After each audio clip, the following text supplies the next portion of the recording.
Rainbow 102.6 FM की magical frequency पर मैं प्रियंका मामगन आप सभी का स्वागत करती हूँ रेनबो हेल्पलाइन प्रोग्राम में। दोस्तों, कहते हैं कि आवश्यकता ही आविष्कार की जननी होती है।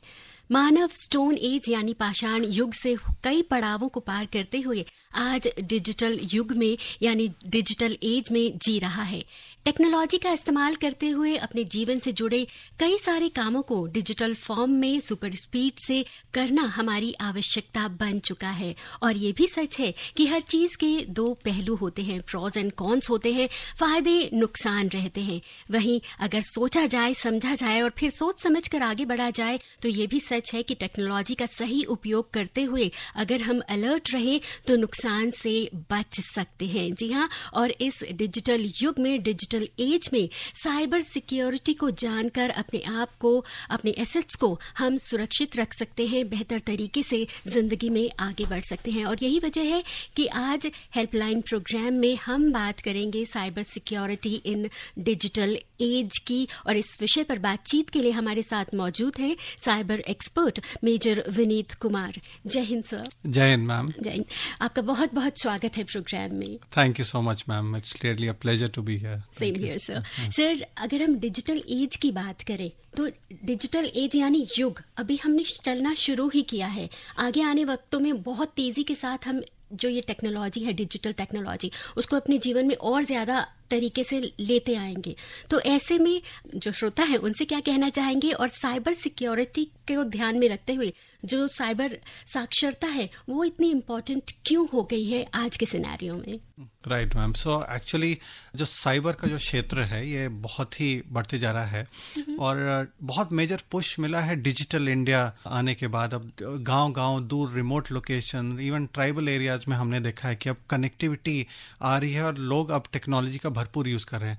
In fact thanks to again digitization, और आपने भी इसको प्रॉब्ली महसूस किया होगा कोविड-19 के टाइम पे जब हम सब घर पे थे तो हमने अब पूरा पैंडेमिक हमने झेला है थैंक्स टू टेक्नोलॉजी, क्योंकि टेक्नोलॉजी हमारे लिए सेवियर था वहाँ पे। तो इसका अभी आने वाले दिन में इमर्जिंग टेक्नोलॉजी, साइबर स्किलिंग, ये सब बहुत ही ज़्यादा अभी लोग तक पहुँचेगा। More and more people will be reach through technology, लोग बेनिफिट उठा पाएंगे। और ये एक ऐसा एरिया है जहाँ पे इसके पॉजिटिव्स बहुत ज़्यादा हैं, बहुत सारे पॉजिटिव है। करियर में भी बहुत सारे लोग आ रहे हैं, साइबर स्किल जैसे एआई, मशीन लर्निंग, ये सब चीज़ का लोग अलग अलग जहाँ मानवता को इनफैक्ट सपोर्ट करने में और किसी तरह से कोई सोशल मिशन में भी आप देखेंगे कि टेक्नोलॉजी बहुत मदद कर रहा है ताकि ये इसको एनरिच कर पाए और लोगों को और इनोवेशन से ह्यूमैनिटी को ज़्यादा से ज़्यादा सपोर्ट किया जा सके। बिल्कुल सर। एक गांव में छोटी से एक दुकान से लेकर इसरो तक में अगर हम देखें तो टेक्नोलॉजी का और डिजिटल टेक्नोलॉजी का बहुत बड़ा हाथ है देश को आगे लेके जाने में। बिल्कुल। तो आज हम बात करेंगे cyber security in digital age. और अगर आपके पास भी इस सब्जेक्ट से रिलेटेड क्वेश्चन है तो प्लीज आप हमसे जुड़े। हमारे फोन नंबर से 01123421080, 01123421084। इसी के साथ साथ एक हमारा टोल फ्री नंबर भी है जिस पर आप बिना पैसा खर्च किए हमारे स्टूडियो से जुड़कर हमारे एक्सपर्ट से सवाल जवाब कर सकते हैं और उनसे अपने सवालों के जवाब ले सकते हैं। हमारा टोल फ्री नंबर 1800111026। साथ ही साथ आप हमें व्हाट्सएप भी कर सकते हैं। हमारा व्हाट्सएप नंबर 9868107070। एफएम रेनबो की मैजिकल फ्रीक्वेंसी पर आपके साथ प्रोग्राम रेनबो हेल्पलाइन। और आज हम जिस विषय पर बात कर रहे हैं वो है cyber security in digital age. और आज हमारे साथ साइबर एक्सपर्ट है मेजर विनीत कुमार। सर, एक बार फिर आपका बहुत बहुत स्वागत है। धन्यवाद मैम। सर, आज हम देखते हैं कि डिजिटल युग में साइबर सिक्योरिटी बहुत ज़रूरी हो गई है। अगर मैं अपनी ऑर्गेनाइजेशन की बात करूँ, आकाशवाणी की बात करूँ, तो हमारे पास जितने भी सिस्टम हैं उसके एक्सेस कंट्रोल अलग अलग हैं।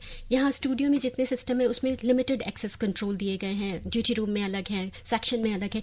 यहाँ तक कि हमारे आकाशवाणी के आर्काइव जो विंग है वहाँ पर अभी भी हम सीडी का प्रयोग करते हैं, हम पेन ड्राइव और डेटा केबल्स का प्रयोग नहीं करते, सिर्फ इसलिए कि हम अपने ऑर्गेनाइजेशन को साइबर सिक्योर कर सकें। तो ऐसे में आप अगर एक जन की बात करें और एक ऑर्गेनाइजेशन की बात करें तो दोनों के लिए ही साइबर सिक्योरिटी किस किस तरीके से अलग अलग मायने रखती है और कहाँ तक उनको साइबर सिक्योरिटी के बारे में जानना चाहिए? मैम बहुत ही अच्छा क्वेश्चन है और इसका इन शॉर्ट मैं यही बताऊंगा कि जैसे अच्छी चीज़ों के साथ कुछ बुरी चीज़ आती है, तो जैसे हम बात कर रहे थे साइबर इतना मॉडर्नाइजेशन इतना कुछ इनफैक्ट मॉडर्नाइज हुआ है, उसके साथ कुछ बुरी चीज़ आई है और ऑलरेडी अगर आप देखें ग्लोबली तो साइबर 5वां डायमेंशन ऑफ वॉरफेयर बन गया है। Other land air sea and space, पहले 4 डायमेंशन थे, 5वां ऐड हो गया साइबर। और हर कंट्रीज इनफैक्ट अपने आप को गियर अप कर रहे हैं for the next generation of war which is the cyber war.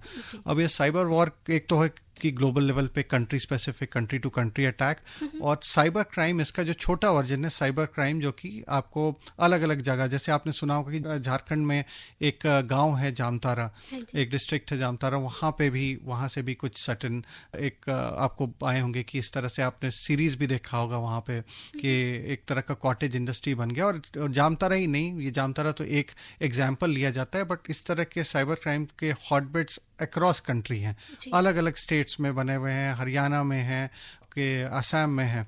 तो अभी आने वाले दिन में हमें साइबर सुरक्षा पे एक स्पेशल फोकस रखना चाहिए। और यहाँ पे इंडिविजुअल की बात करें तो एक इंडिविजुअल को अलग अलग तरह के फ्रॉड्स होते हैं, जैसे उनके साथ फाइनेंशियल फ्रॉड बहुत ही कॉमन है।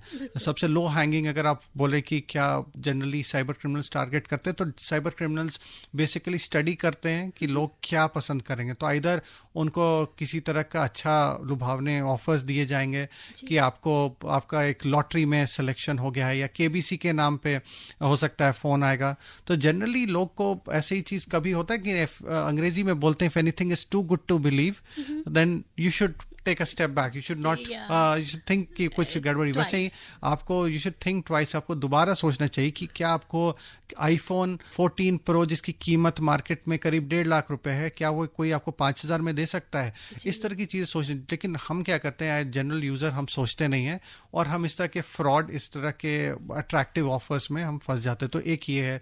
दूसरा स्कैम जो आम जनता को अगर टारगेट किया जा रहा है वो है डेटिंग से रिलेटेड होता है। कभी कभी आपको ये दिया, आपको मैसेज जनरली आता होगा कि आप अकेले हैं, इस तरह के आपके मैसेजेस आते होंगे, तो वो एक तरह का फ्रॉड है। अगेन वहाँ पे भी लोग को टारगेट किया जाता है। रिवेंज पोर्नोग्राफी बहुत अभी बढ़ा हुआ है। रिवेंज पोर्नोग्राफी पहले देखा जाता था कि महिलाओं को टारगेट करता था, आज के दिन में पुरुषों को भी टारगेट कर रहा है, क्योंकि आप किसी से अनजान आदमी से दोस्ती करते हैं, दोस्ती करने के बाद वो क्या होता है, सडनली आपको वीडियो कॉल आने लगता है व्हाट्सएप पे, और जैसे आपने अपना व्हाट्सएप का वीडियो कॉल एक्सेप्ट किया, दूसरे साइड में कुछ ऐसी गतिविधि होती है जो कि आप जनरली आप एक्सपेक्ट नहीं करेंगे, उसका वीडियो बन जाता है और फिर आपको ब्लैकमेल किया जाता है।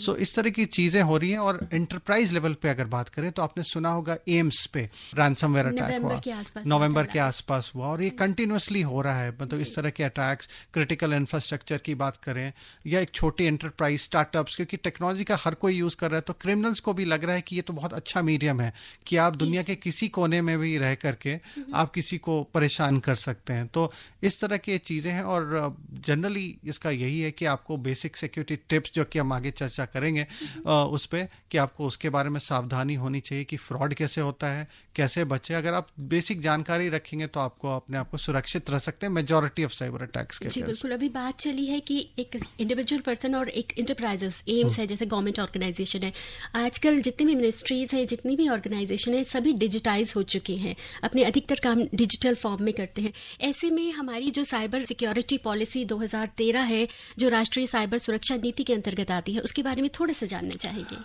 मैम ये पॉलिसी 2013 में आई थी, लेकिन अभी अब जल्द कुछ आप सुनेंगे कि अभी भारत सरकार बहुत एग्रेसिवली साइबर सुरक्षा और डिजिटल नागरिक, जो हमारे आईटी मिनिस्टर ऑफ स्टेट हैं वो डिजिटल नागरिक वर्ड बहुत यूज करते हैं, तो प्रिवेंशन ऑफ डिजिटल नागरिक्स। तो इसमें क्या है कि अभी डेटा प्रोटेक्शन एक्ट के बारे में बात किया जा रहा है, पर्सनल डेटा प्रोटेक्शन बिल जो कि इवेंचुअली एक्ट बनेगा, साथ ही साथ बात हो रही है डिजिटल इंडिया एक्ट की यहाँ पे। और इनफैक्ट अगर बात करें पॉलिसी और साइबर सिक्योरिटी स्ट्रैटेजी, अभी तक हमारा आया नहीं है भारत का, जो कि वो भी आने वाला है। तो एक साथ मेरे को लगता है कि बहुत सारी चीजें अभी होने वाली है, IT एक्ट भी का नया हमें वर्जन देखने को मिल सकता है। तो ये सब बहुत सारी चीज़ें हैं जो कि एक पूरा प्रॉपर सिक्योर इकोसिस्टम इंडिया में कैसे बने और कैसे डिजिटल नागरिक की बात करें, आम जनता की बात करें या फिर एंटरप्राइजेस की बात करें, पूरे इकोसिस्टम को कैसे भारत में सुरक्षित किया जा सके। तो अभी बहुत सारी चीज़ें अभी होने वाली हैं जी, यानी साइबर सुरक्षा की जो साक्षरता है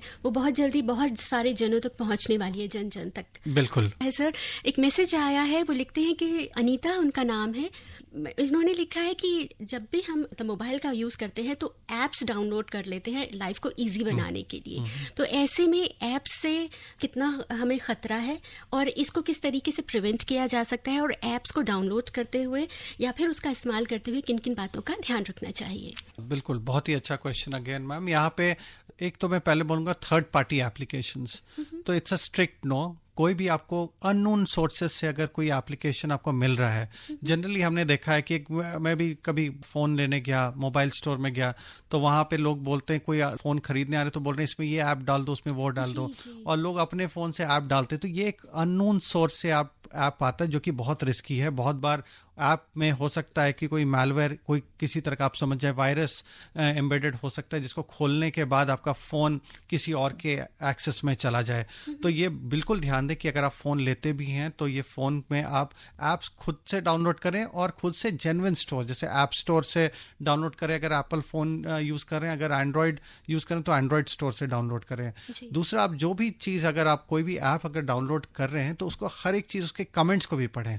आजकल गूगल पे आपको ग्रीन में लिखा रहेगा कि गूगल प्ले प्रोटेक्ट, यानी गूगल उसको चेक करके उसके सिक्योरिटी टीम्स ने उसको वेरीफाई किया कि सेफ ऐप है, तो उसको देखकर, और साथ ही साथ नीचे कमेंट्स भी पढ़ें कि ऐप क्या करता है। तो पहले तो आप किसी भी ऐसे ऐप में नहीं फंसे जो कि ऐप बोलता है कि आप किसी को भी कहीं भी ट्रैक कर सकते हैं। बहुत बार ऐसे ऐसे ऐप भी लोगों को मैं देखा डाउनलोड करते जो बताता है कि आप कब मरने वाले हैं, किस साल में मरने वाले हैं, किस जगह मरने वाले हैं, एस्ट्रोलॉजी ऐप। तो इसमें क्या होता है कि बहुत बार ये सब क्रिमिनल्स जो इस तरह के स्पेशल ऐप्स क्रिएट करते हैं लोगों का ध्यान आकर्षित करने के लिए, और एक बार आपने इसको डाउनलोड कर लिया तो आपका फुल फोन का एक्सेस, चाहे वो कॉन्टैक्ट एड्रेस हो, चाहे मैसेज का एक्सेस हो, कैमरा एक्सेस हो, सब कुछ क्रिमिनल के पास चला जाता है। इंस्टेंट लोन बताना भूल गया, इंस्टेंट लोन एक हमारे लिए बहुत बड़ा सरदर्द बना हुआ था बीच में।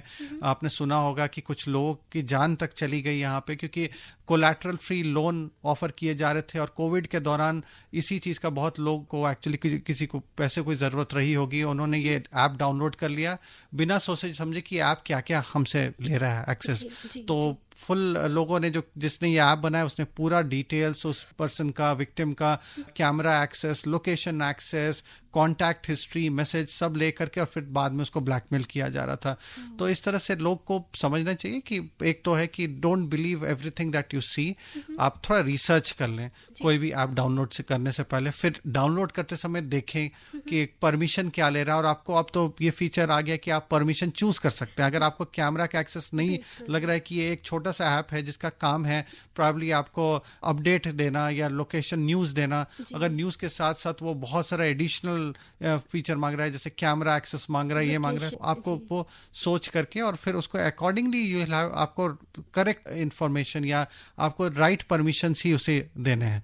ये सब परमिशन बाय डिफॉल्ट आंख बंद करके अलाउ नहीं करना है, बट चूज करके सेलेक्ट करके डालना है। सर, एक उसमें परमिशन मांगी जाती है कि फाइल्स की एक्सेस, फाइल्स और इमेजेस की एक्सेस।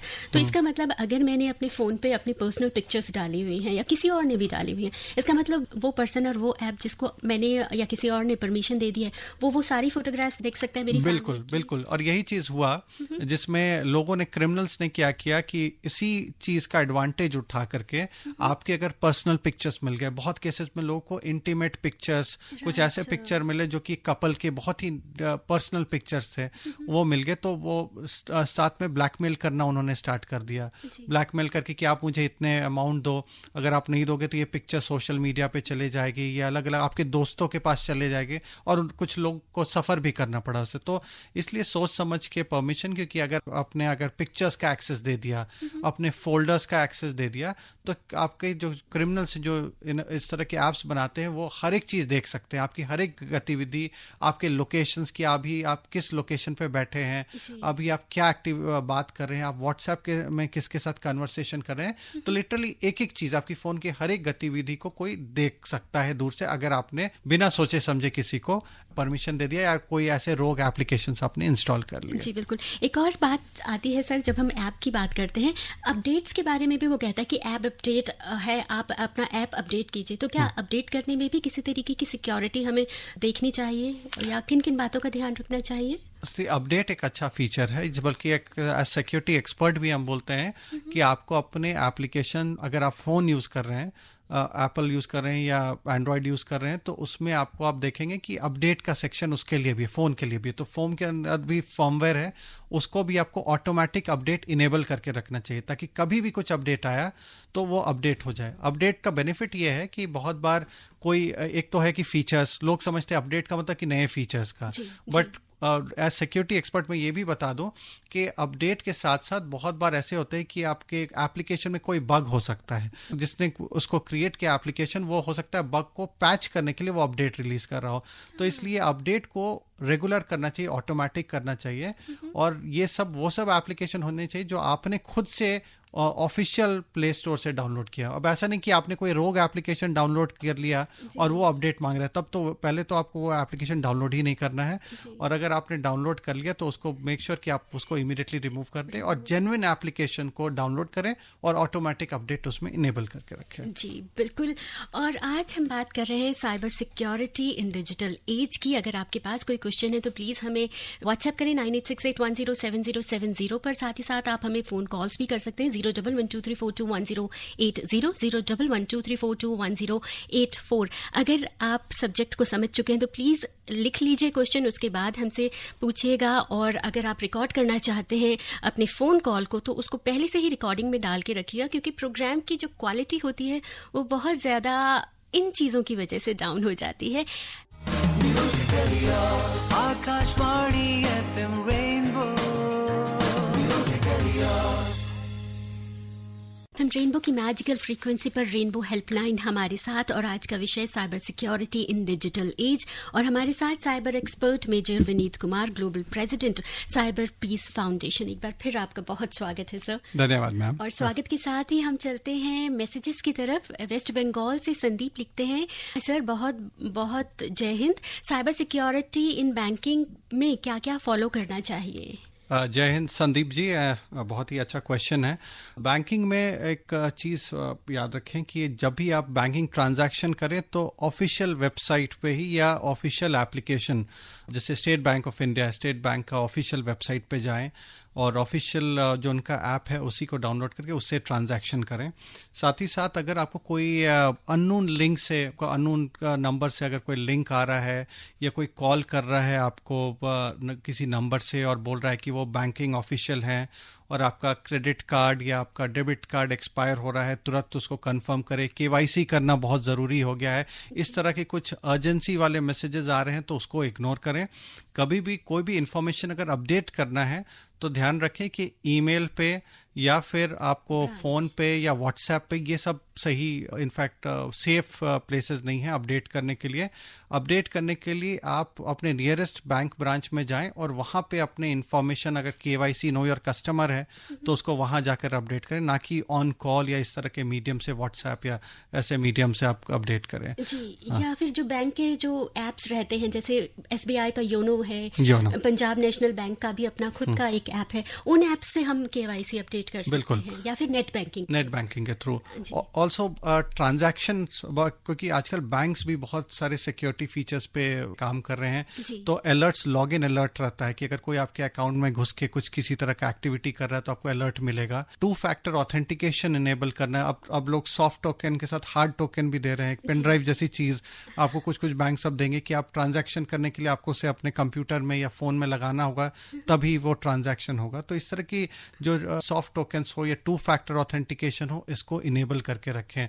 तो बस इतना ये चीज़ है, कुछ बेसिक टिप्स है, उसको फॉलो करें और आप सेफ रह सकते हैं। जी बिल्कुल सर। एक और चीज़ सामने है, डिजिटल सिग्नेचर। अभी जब हमारा इनकम टैक्स की जो रिटर्न फाइल करनी है, सीएस डिजिटल सिग्नेचर इस्तेमाल करते हैं, तो उसमें उसको किस तरीके से सिक्योर किया जा सकता है, ये क्वेश्चन आया है। सो डिजिटल सिग्नेचर एक्चुअली आप जो भी है, पहले तो आपके डिजिटल सिग्नेचर आप जनरली अपने पास ही रखें। बहुत लोगों को मैं ये देखा हूँ प्रैक्टिस की, अपना डिजिटल सिग्नेचर किसी को दे दिया है और उसको तो ये हाँ, सो आप जो भी डिजिटल सिग्नेचर इज लाइक आपका ऑथेंटिकेट करता है कि आप the other person who is signing the document is you, आप इसे साइन कर रहे हैं। तो आपको अपना जो भी आप है वो टोकन जो है उसको अपने पास ही रखें, और जब भी सिग्नेचर्स के लिए आप करने जा रहे हैं तो वहां पे आप जाके खुद से जाके अपने सामने ही उस टोकन का यूज करें, ना कि आप किसी को ऐसे दे दें। तो otherwise digital signature is meant कि आपकी किसी तरह का फोर्जरी अगर हो रहा है उसको रोक के आपके बिहाफ पे जो जनरली पहले कोई दस्तखत कर देते थे कोई डॉक्यूमेंट्स पे, जब ट्रेडिशनल वे में चला, उसको रोकने के लिए ये किया। तो ये खुद एक अच्छा सिक्योरिटी मैकेनिज्म है जिसको फॉलो करना चाहिए। जी बिल्कुल। इसी के साथ सर एक और मैसेज आया यशपाल जी का, वो भी बैंक की सिक्योरिटी से रिलेटेड ही क्वेश्चन कर रहे हैं, जिसका आपने अभी रिप्लाई कर दिया। साथ ही साथ वो कहते हैं कि ऑनलाइन शॉपिंग करते हुए किस तरीके की प्रिकॉशंस लेनी चाहिए, प्लीज शेयर करें। इसमें एक जनरल चीज़ है, आप ये जान जाए कि आपको कभी भी पैसे अगर रिसीव करने के लिए OTP नहीं देना होता है। जनरली ऐसे बहुत सारे फ्रॉड आए थे, OLX रिलेटेड फ्रॉड, जिसमें अगर आप अपना सोफा बेच रहे हैं या किसी तरह का आइटम घर का बेच रहे हैं तो कोई एक उधर से दूसरे साइड से एक क्रिमिनल एक बायर बन करके आपके सामने आता है और वो बोलता है कि आपको ये सोफा आपने अगर 5,000 लिस्ट किया, वो बोलेगा मैं 6,000 दे दूंगा। इस तरह से तो आप तो खुशी आपको लगे कि ये इतने पैसे आपको, तो आपने जितना मांगा उससे ज्यादा आ रहे हैं। लेकिन इसमें कैच ये रहता है कि वो बोलता है ठीक है मैं पैसे ट्रांसफर कर रहा हूँ, आपको OTP जाएगा आपके फोन पे, तो वो OTP शेयर कर दे। तो एक सिक्योरिटी एडवाइजरी है कि OTP हमेशा पैसे भेजने के लिए होता है, ना कि रिसीव करने के लिए होता है। तो ये एक बहुत इंपॉर्टेंट चीज़ है जो कि हमें जानने की ज़रूरत है। दूसरा चीज़ जो मैंने पहले भी बताया था कि आपका कोई भी अट्रैक्टिव ऑफर रहे, जैसे कि आईफोन के बारे में मैं अगेन वही सेम केस स्टडी दूंगा। अगर आपको कोई ऐसा चीज मिल रहा है जिसकी बाजार में कीमत से 1.5 लाख रुपए है और आपको 5,000 में दे रहा है, आपको क्लियर समझ जाना चाहिए कि यहाँ कुछ गड़बड़ी है, इस तरह की चीज, तो इसको आप ले लें। अगर कुछ गड़बड़ हो भी जाती है और के साथ फ्रॉड हो जाता है तो ये जान लें कि फ्रॉड को छुपाना नहीं चाहिए, इमीडिएटली रिपोर्ट करना चाहिए। तो आप बैंकिंग वेबसाइट पे रिपोर्ट कर सकते हैं, आप जो भी, जैसे आप अमेजोन से आपने परचेज किया या किसी भी साइट से, ई-कॉमर्स साइट से परचेज किया, तो आप उनको डायरेक्टली रिपोर्ट कर सकते हैं। और साथ ही साथ cybercrime.gov.in एक पोर्टल है जो गृह मंत्रालय रन करता है, 1930 उसका हेल्पलाइन है, आप वहां पे खुद से जा करके रिपोर्ट कर सकते हैं।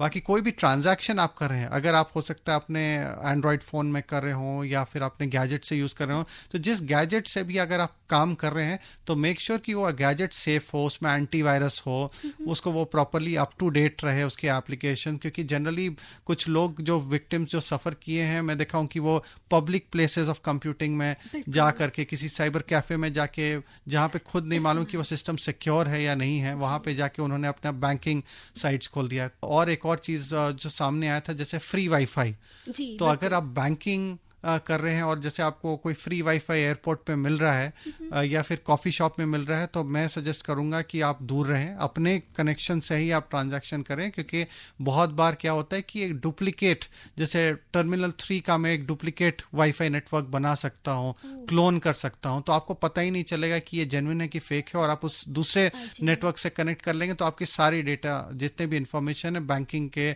या ऑनलाइन शॉपिंग के, सारे इंफॉर्मेशन मेरे पास आ जाएंगे। तो अगेन ये कुछ टिप्स है जो ध्यान में रखने चाहिए। जी बिल्कुल। महाराष्ट्र से क्वेश्चन आया है प्रवीण का, वो कहते हैं कि ऑफिशियल जो बैंक्स होते हैं उनकी ऑफिशियल वेबसाइट को कैसे हम आइडेंटिफाई कर सकते हैं कि ये ऑफिशियल वेबसाइट है या फिर फेक है? एक तो जितने भी आपके बैंक के ऑफिशियल कन्वर्सेशन आपके पास अगर आते हैं या जब आप अकाउंट खोलने जाते हैं तो उनके बुकलेट्स में उनके सारे ऑफिशियल हैंडल, जैसे उनका सोशल मीडिया है, सोशल मीडिया हैंडल्स डिफाइन होता है, उनके टोल फ्री नंबर्स डिफाइन होते हैं, उनके फ्रॉड वाले नंबर्स डिफाइंड होते हैं कि अगर फ्रॉड हो गया तो हॉटलाइन कहाँ पे आप संपर्क करें, तो वहाँ पे आपको जेन्युइन वेबसाइट मिल जाएगा। द अदर थिंग इज कि आप जैसे SBI है, SBI का ऑनलाइन SBI.com है, अब वहाँ पे अगर आप जाएंगे तो आपको दिखेगा कि वो वेबसाइट सिक्योर वेबसाइट, उसको ब्राउजर में ही आपको दिख जाएगा कि वो ग्रीन कलर का नोटिफाई करेगा, that mean this site is safe. Plus जो सेफ साइट्स हैं वो HTTPS से शुरुआत होता है। ऐसे अब इसका भी थोड़ा कुछ तोड़ निकल गया है, लेकिन फिलहाल श्रोताओं के लिए मैं ये बताऊंगा कि वेबसाइट HTTPS से शुरुआत होना चाहिए, और वहाँ पे आपको ध्यान से आपको देखना चाहिए कि ऑफिशियल वेबसाइट जो है ऑनलाइन SBI.com, आपको ये चीज़ याद होना चाहिए। आप खुद से जाएं, खुद से वेबसाइट पे वहाँ पे डालें, URL डालें उस ब्राउज़र में, और तब उसको एक्सेस करें, ना कि आपके पास कोई लिंक आए, जैसे व्हाट्सएप पे लिंक आ गया कि ये है, ये SBI से KYC का डॉक्यूमेंट है और ये लिंक है SBI का। वो साइट कभी कभी मिलता जुलता लगेगा, जैसे ऑनलाइन SBI.com में SBI के आगे एक एडिशनल आई रहेगा, जो कि हड़बड़ी में हम नोटिस नहीं करते हैं और हम उस लिंक पे क्लिक कर देते हैं और वो खुल जाता है एक फेक साइट, जो लगता है कि एक वो जेन्युइन साइट का ही है वहाँ पे। तो ये सब चीज़ें ध्यान रखनी चाहिए। जी बिल्कुल। धर्म भाटिया जी का मैसेज आया है, रोहतक से। वो लिखती हैं कि SBI का योनो जो ऐप है, क्या उसे यूज करना सिक्योर है?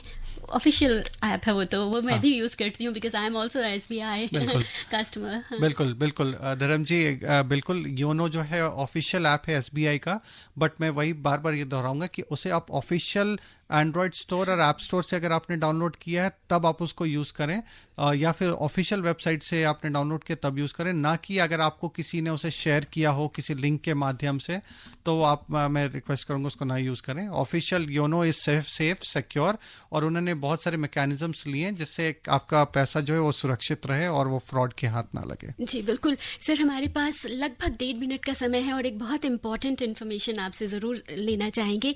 अक्सर हम देखते हैं कि एक फ्रॉड इन्फॉर्मेशन आती है, जैसे कि PM जय योजना के लिए लोन दिए जा रहे हैं या किसी और चीज़ के लिए लोन दिए जा रहे हैं, और वो कोई फेक इंसान रहता है। ऐसे में फैक्ट चेक करने के लिए हम कहाँ पे फैक्ट चेक कर सकते हैं कि ये इन्फॉर्मेशन सही है या गलत है? फैक्ट चेकिंग के बहुत सारे साइट्स हैं जो कि एग्जिस्ट करते हैं। इनफैक्ट PIB की खुद प्रेस इंफॉर्मेशन ब्यूरो की खुद की फैक्ट चेकिंग है, INB मिनिस्ट्री से रन करता है, और इस तरह की जो योजनाएं हैं, बहुत बार हुआ है कि कुछ फेक योजनाएं हैं जो प्रधानमंत्री का नाम लेके लोग चलाते हैं, ये करते हैं, तो लोग क्या मिसलीड हो जाते हैं वहाँ पे, और बहुत सारे कुछ ऐसे चीज़ें मैसेज कम्युनिटी में सर्कुलेट हो जाते हैं जो सही नहीं है। इनफैक्ट श्रोताओं को ये भी बता दूं कि अगर आप कोई ऐसे मैसेज को अगर आप फॉरवर्ड करते हैं किसी को, तो आप अननोइंगली क्राइम कर देते हैं और आप IT एक्ट और जो IPC के प्रोविजन में आ सकते हैं। तो कल को आप कोई भी मैसेज आता है तो पहले आप फैक्ट चेकिंग पे जाएं, देखें कि ये मैसेज जेन्युइन है या फेक है, और अगर जेन्युइन मैसेज है तभी वो फॉरवर्ड करें अपने फ्रेंड्स या फैमिली में। तो ये बहुत ही इंपॉर्टेंट चीज़ है, क्योंकि हो सकता है आपने अगर एक गलत मैसेज किसी को भेज दिया तो उसके चलते कुछ इश्यूज क्रिएट हो सकता है और आपको ब्लेम किया जा सकता है। जी बिल्कुल सर, अब वक्त कह रहा है कि चलना होगा। चलते चलते आप क्या कहना चाहेंगे लिसनर्स को? मेरा यही कहना है कि जो साइबर सुरक्षा है ये कलेक्टिव रिस्पॉन्सिबिलिटी है, और यहाँ पे सिर्फ ऐसा ना सोचे कि सरकार या इंस्टीट्यूशंस यही आपको ये रिस्पॉन्सिबल सिक्योर, कि हम सब खुद अपने लिए भी रिस्पॉन्सिबल, और हम सब भी रोल प्ले करते हैं इस स्पेस को सिक्योर करने में। जो आज जिस तरह की इंफॉर्मेशन है, मैं तो ये करूँगा कि अगर आपने सुना है, आप एक एम्बेसडर बन सकते हैं। इस इंफॉर्मेशन को आप अपने नेटवर्क, अपने लोगों तक फैलाएं ताकि मैक्सिमम लोग इस मैसेज को जान पाएं और रीच कर सकें। जी बहुत बहुत धन्यवाद सर, आप यहाँ आए, बहुत बहुत शुक्रिया। जय हिंद। जय हिंद। जय हिंद।